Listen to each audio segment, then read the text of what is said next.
Very good morning to one and all, and a warm welcome to all the listeners of this session. And in the previous session, we started with the operators in Python, and we have covered the 4 types of operators in Python. And in today's session, we are going to cover about the remaining different types of operators in Python, and then we will see some more important programs with these operators, right? So let us revive the things what we have discussed so far in the previous session. So in the previous session, we have discussed that operators are of different types in any of the programming languages. It may be a C or C++, Java or Python. The operators are divided into different categories. So among those categories, the first 4 are arithmetic operators, relational operators, logical operators, bitwise operators. And then under arithmetic operators, we have seen that addition, subtraction, multiplication, modulo, division, and power operator and division floor operator. And under relational operators, we have seen greater than, equal to, not equal to, greater than or equal to, less than, and less than or equal to. Where these relational operators are used to show some relation between the 2 operands, whether the first one is greater than second one, or whether the first one is less than second one, or whether the first one is equal to the second one, etc. Right? So, and then we have seen about logical operators. So logical and, logical or, and logical not. These operators are a bit different from the C programming language operators. In C programming language, these logical operators are represented with a double ampersand symbol. That is, logical and is represented with double ampersand symbol, and logical or is represented with vertical or, and logical not is represented with an exclamatory mark. And here in Python, these are quite different. These are in with the English words. Logical and is defined with AND, and logical or with OR, and logical not with NOT. And we have seen the 4th type of operators, that are those are bitwise operators. That is bitwise and, bitwise or, bitwise not, and bitwise exclusive or, bitwise right shift, and bitwise left shift, etc. So all these operators, all the represented 4 operators, the first 3 arithmetic, relational, and logical. A bitwise operators are quite different between quite different than the other 3 operators. In bitwise operator, each and every number or each and every character will be converted into equivalent ones and zeros. And on that ones and zeros, we are going to perform an operation. And based upon the result of ones and zeros, we are going to give a decimal number or a character as an output. Right? We have already seen it in the previous session. Right? Now, in today's session, we are going to start the things with the first type of operators. The name of the 5th type of operators are called as assignment operators. Assignment operators, right?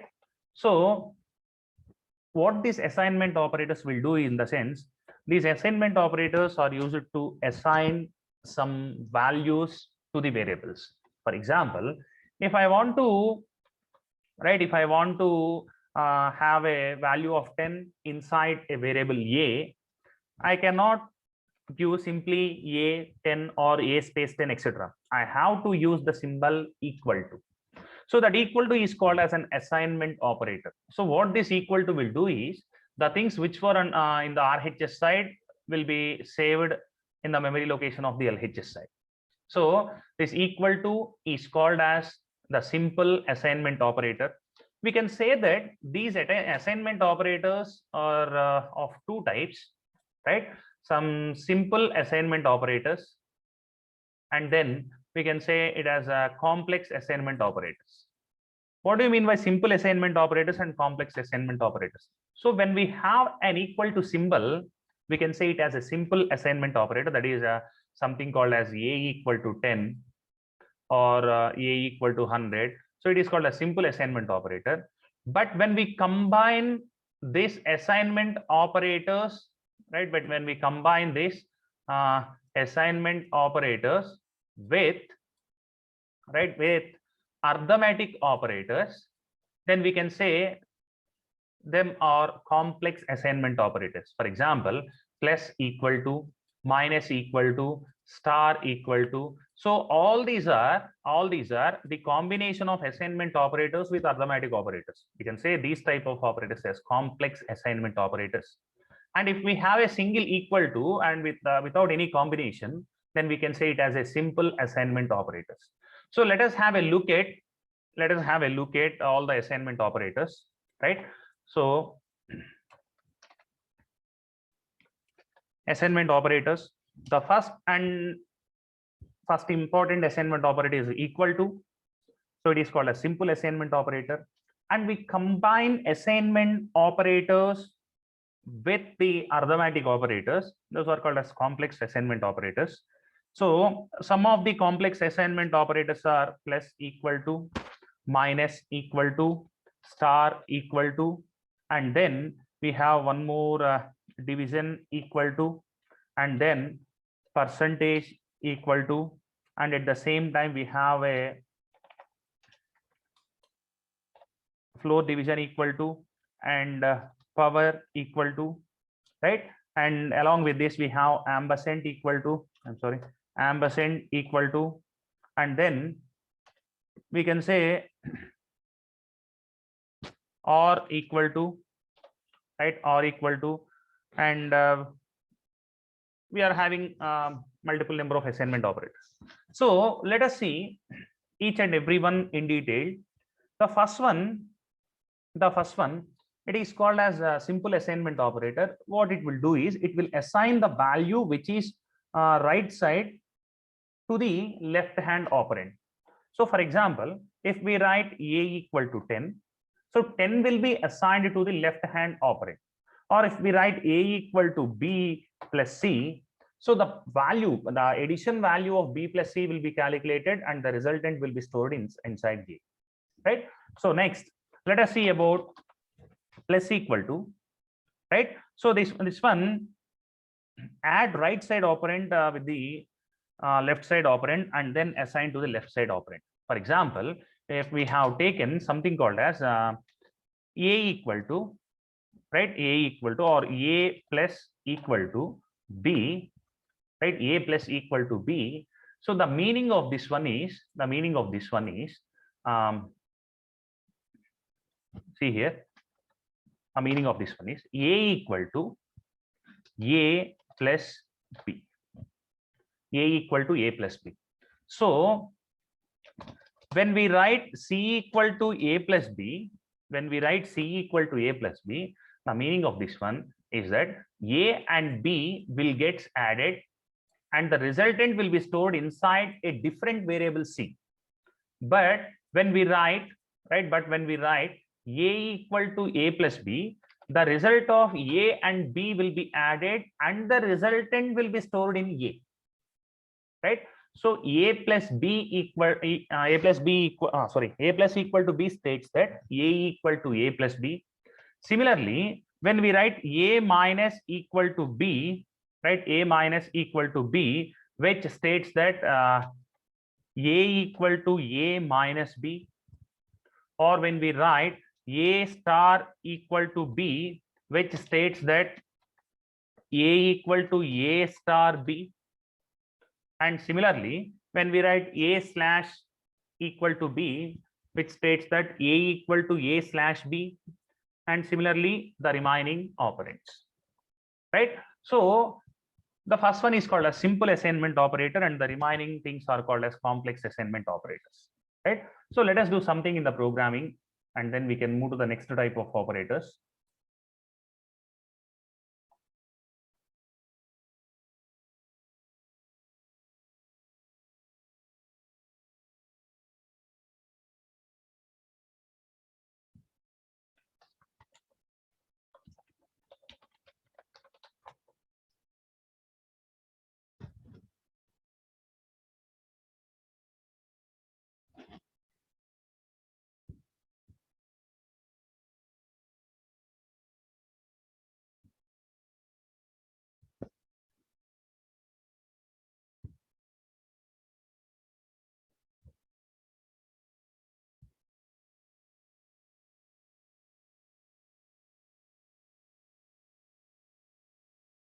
Okay, so here I have a value of a equal to 10 and b equal to 20, and I have written a plus equal to b, right? A plus b equal to b, and if I print the value of a, let us see the program step by step. In the first step, right? In the first step, when first step was executed, a small memory location will be reserved under the name of a, and the value 10 will be stored inside that memory location. When the second statement got executed, a smaller part of memory will be reserved under the name of b, and 20 will be stored inside that location. And when the third statement got executed, what we have done is we have written something called as a plus equal to b. So here, as we discussed earlier, the meaning of this one is a equal to a plus b. Now, a plus b will get added and the resultant will be stored inside a. Now we can write that a equal to, the value of a is 10 and the value of b is 20, right? A is 10 and b is 20. So the value inside a will be updated with the value 30. So previously we have the value of 10 here, right? Previously we have the value of 10 here, but the 10 will be updated with 30 after the execution of line number 3, what was represented in the program, right? So you can see the output of this code. So we got 30 as an output of this one. And similarly, when we write a minus equal to b, which states that a equal to a minus b, right? Which states that a equal to a minus b. So a minus b, in the sense, what we are going to do is 10 minus 20, right? 10 minus 20. So 10 minus 20, in the sense, we are going to get the result. We are going to get the result of minus 10. So the 30 value which is inside the a will get updated with minus 10, right? Let us see the output. So see here, we got the output as minus 10. And similarly, we can use a star equal to b, which states that a equal to a star b, which means 10 into 20 equal to, we will get 200 as an output, right? And then a slash equal to b, which means a equal to a by b, we are going to get 0.5 as an output. So when we write a equal to a by b, we are trying to write 10 by 20. So 10 by 20, in the sense, 20 is going to divide 10. So 20 into 0.5 times, we are going to get 10 and we are going to get the remainder 0. So the output will be 0.5, right? So this is how the assignment operators will work in the program, right? And coming to this one, when we write a double star equal to b, when we write a double star equal to b, the meaning of this one is that a equal to a power b,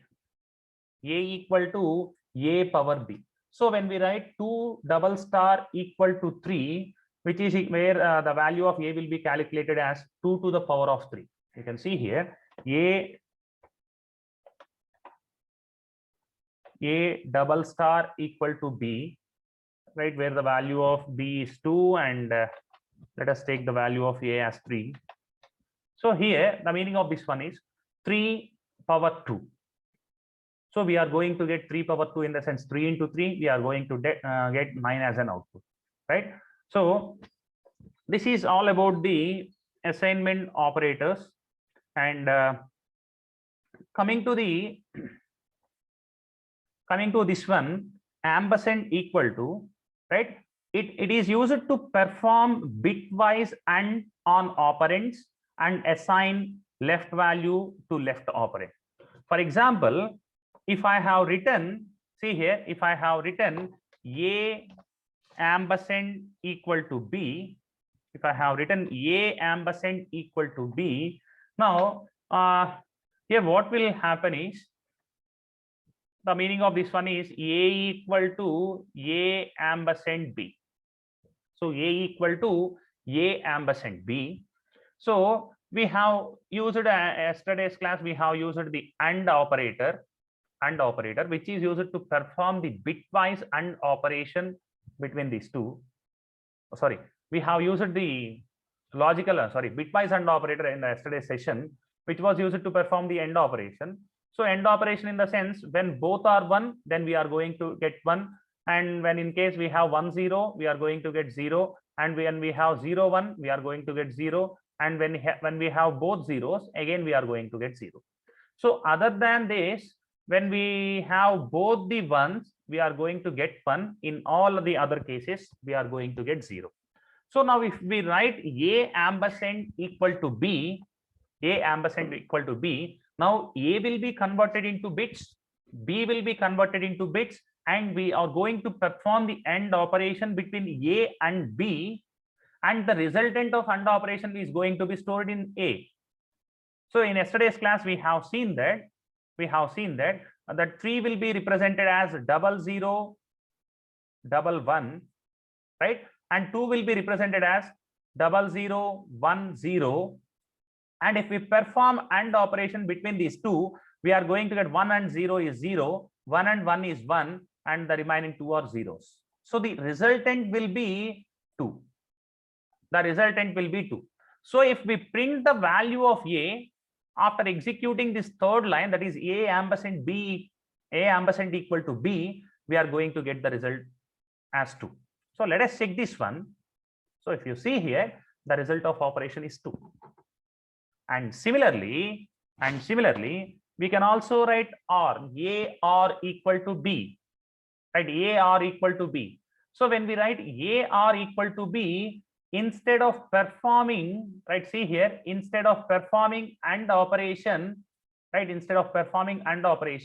we are going to perform an OR operation between these two. So if we perform OR operation between these two, we are going to get 1 OR 0 1, 1 OR 1 1, and the remaining 2 OR 0, right? So if it is 0 0 1 1, then it represents the number 3.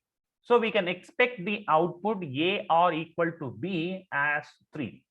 And see here, the output is 3, right? So here we are combining the assignment operator equal to with the arithmetic operators and bitwise operators, right? Next one.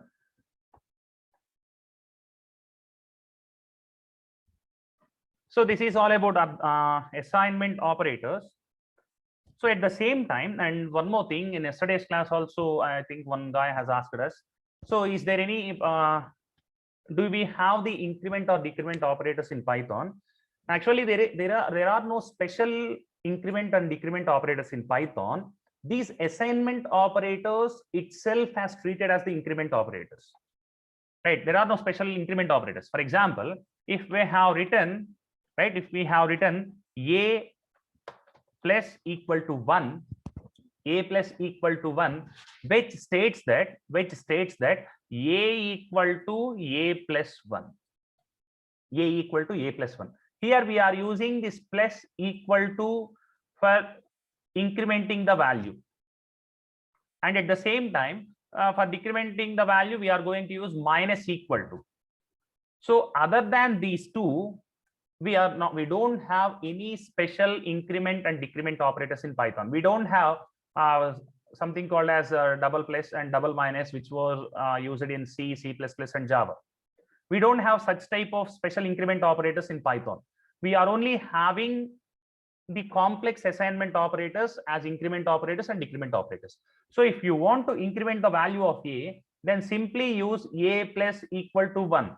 If you want to decrement the value of A, then simply use A minus equal to 1, right? So then the value will get incremented. Now the value will get decremented, right? So this is what about the increment and decrement operators in Python, right? We don't have any special operators. We use these assignment operators as for increment and decrement. And then after the assignment operators, we are going to see some special operators in Python, special operators. So let us have a look at each and every special operator in Python. So the first special operator is that, the name of the first special operator is that identity operator. Identity operator. So under identity operator, we have is and is not. So the identity operators are is and is not. So let us see how these is and is not can be used in the program. So this is and is not are the identity operators. Both are used to check if two values are located on the same part of the memory, right? Two variables that are equal does not imply that they are identical.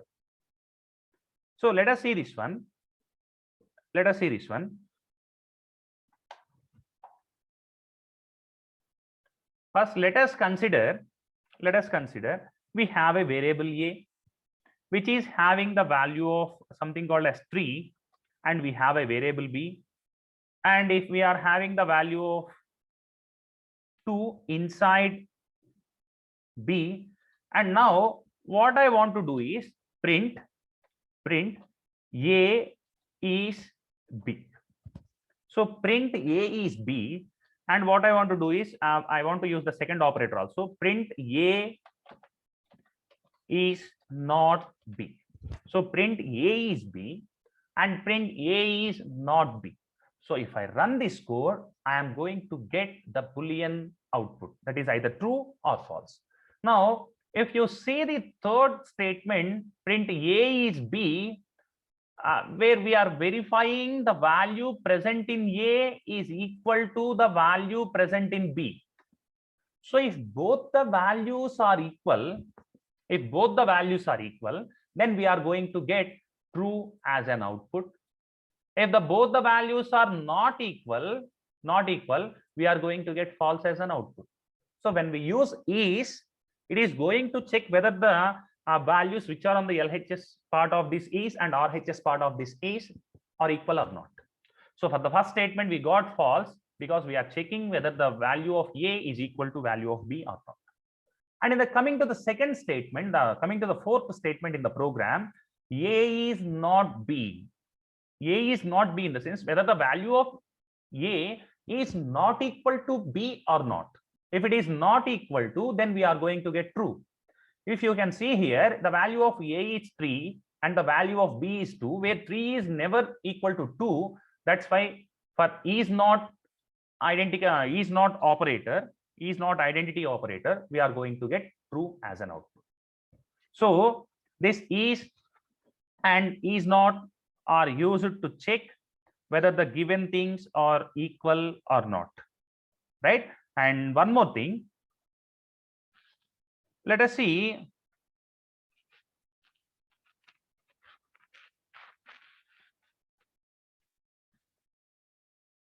just a second.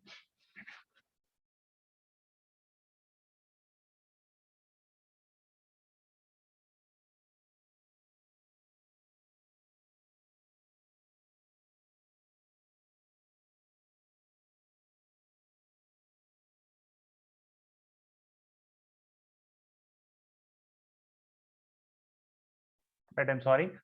So let us see the things. So not only for the integers, we can also check it for the characters. If a equal to @ and if b equal to hash, we are checking whether a is equal to b or a is not equal to b by using is and is not identical functions. If you use this one,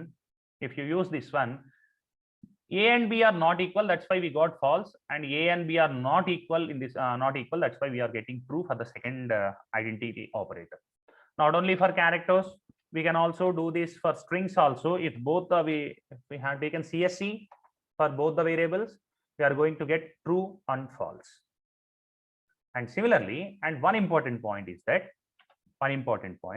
if we have taken a list of 1, 2, 3, if we have taken a list of 1, 2, 3, and both the lists are 1, 2, 3, and similarly, I am going to have a tuple 1, 2, 3, and for it is C. I think let us take it as C.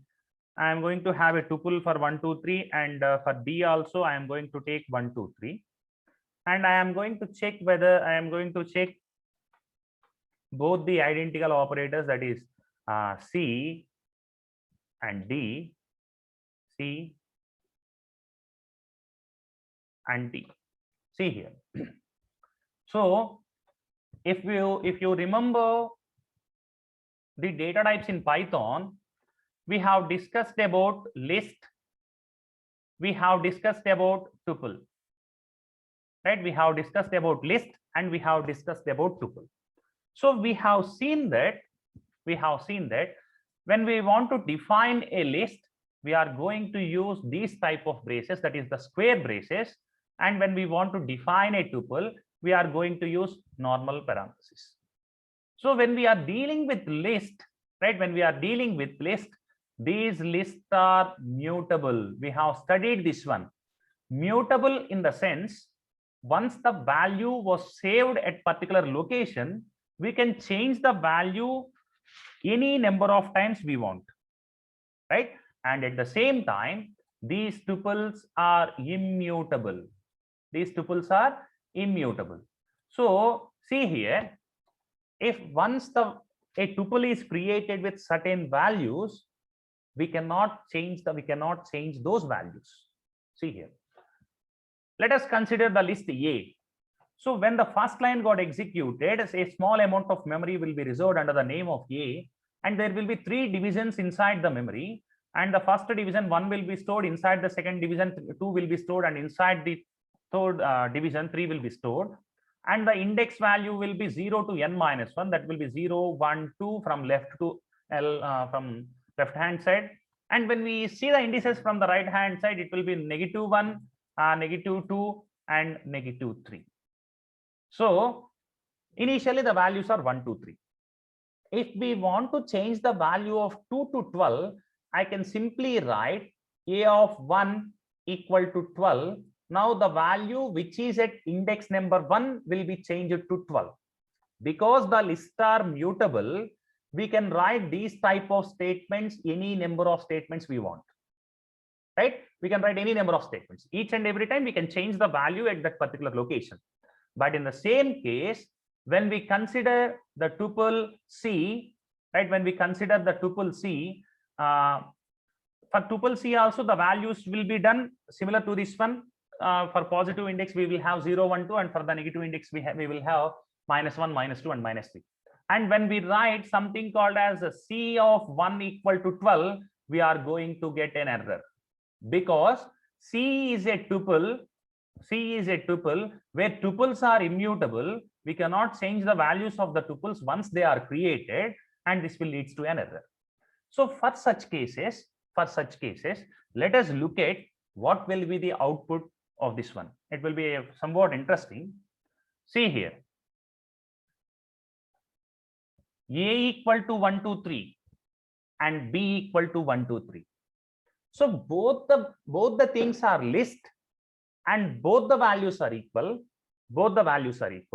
But when I am verifying whether A is B, whether the values present in A equal to the values present in B, I am going to get the false as an output of this one.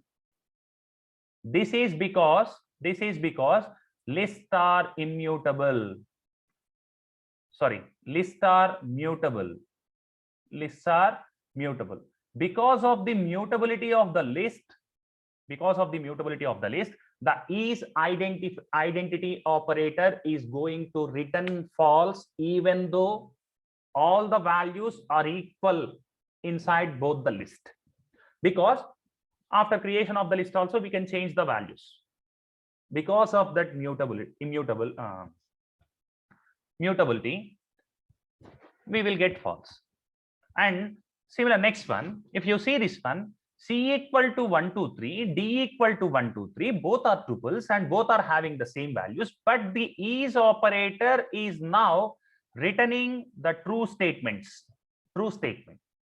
This is because once the tuple is created, we cannot change the values of the tuple because they are immutable.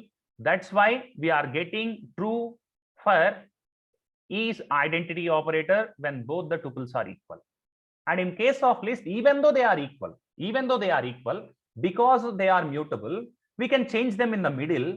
That's why the is identity operator is going to return false as an output, right? So remember this one. Even though the things are equal inside the list, that is operator is going to return false always. If both are equal or if both are not equal, the is identity operator is going to return false for a list, right? And then let us check print A is C. So here in a list we have 1 2 3 and in a tuple we have 1 2 3. We are going to check whether the list is equal to a tuple or not. For this also we are going to get false, because as we discussed earlier, a list values may be changed in the middle of the program. That's why we will get false when we verify list with a list or list with a tuple, etc. Even though even though it is having the same values, right? Now let us take one more operator. This is identity operator, and I am going to discuss about membership operator. So under the membership operator, we are going to have in and not in. So in and not in are the membership operators which are used to test whether the value or the variable is present in a list of variables or list of values or in a sequence. For example, I have a set of values 1 2 3 4 5 which are stored under a common name. For example, A equal to some list of 1 2 3 4 5. I want to check. It is very simple because we are having only 5 values. It is not difficult. But let us assume I have a 1 crore values. And I want to check a value X was present in that 1 crore values or not. In order to check the value X which was present in the 1 crore values or not, we need to verify all the 1 crore values, right? For such type of situations, we can use this in membership operator or not in membership operator. So for example, if I have written something called as print 3 in A, this function is going to return true if 3 is present in A, and this function is going to return false if 3 is not present in A. So here 3 is present in A, that's why we will get the output as true. And when we write 3 not in A, so we are checking whether 3 is present in A or not. If 3 is not in A, then it is going to return true. If 3 is not in A is false. When 3 is present in A, it is going to return false. In and not in are quite opposite, right? So see here. So let us go to the programming. We can understand it somewhat better. Let us write some X equal to, just a second.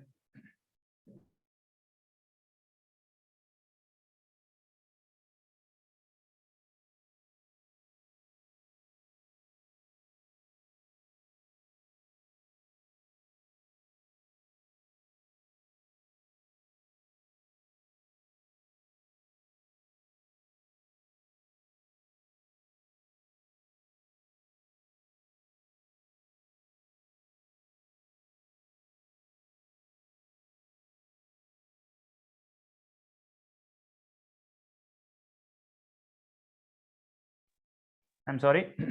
So X equal to some value 10, X equal to some value 10, or let us take a string X equal to some CSE, AIML and DS. So x equal to CSE, AML and DS. It is a string, and it is a string. Now, what I want to do is print, right? Print. I want to verify whether a given character is present inside this X or not. I want to verify print this C is present in X or not. Right, the C is present in X or not. Just a second, I have written some mistake in the print statement. Right. So if I do this one, it is going to return true because a C was present in X. X contains CSE, AML, DS, where C was present in X. And if I verify whether D is not D, whether Y is present in X or not, if I run this code, I am going to get false. So this is what about the membership operator. So I will explain some more examples on membership operator, that is in and not in the next class. Unfortunately, I'm going to close the session for today. I will join you with the next session. So if anybody is having the doubts in today's session, can you please raise your hands and you can clear your doubts.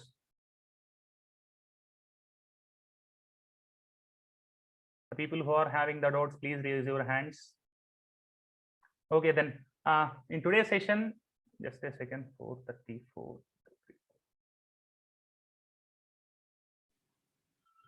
Right, 4234. Sir నిన్న చెప్పిన arithmetic operators లో ఒకసారి division floor explain చేయరా sir? ఒకసారి చేస్తాను, నేను next class లో చేస్తాను. ఓకేనా? Okay sir. సడన్ క్లోజ్ చేస్తున్నాలే, రేపు చెప్తాను. నెక్స్ట్ 462. 462 సార్ మ్యూటబుల్ అని ప్రీవియస్ క్లాస్ లో చెప్పారు. మ్యూటబుల్ అంటే ఏంటి, అన్మ్యూటబుల్ అంటే ఏంటి, ఒకసారి అది చెప్తారా సార్? ఓకేనమ్మా. ఓకే, సో నెక్స్ట్ క్లాస్ లో మ్యూటబుల్ అండ్ మ్యూటబుల్ అంటే ఏంటి, అన్మ్యూటబుల్ అంటే ఏంటి, మ్యూటబుల్ వేరియబుల్స్ ఏమేమి వేరియబుల్స్ మ్యూటబుల్, ఏమేమి variables unmutable, and at the same time division floor operator. So ఈ 3 టాపిక్స్ డౌట్స్ క్లియర్ చేసిన తర్వాత ఈ టాపిక్ కంప్లీట్ చేద్దాం, మెంబర్షిప్ ఆపరేటర్స్. దాని తర్వాత వేరే టాపిక్స్ వెళ్దాం.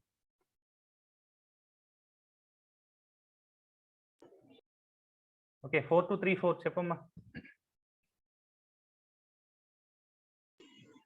క్లియర్ అయిపోయింది సార్, రేపు చెప్తానన్నారుగా. ఏదమ్మా, డివిజన్ ఫ్లోరా? ఎస్ సార్, నేను సార్ అది లో చేయడం మర్చిపోయాను. ఓకే ఓకే, సరే సరే.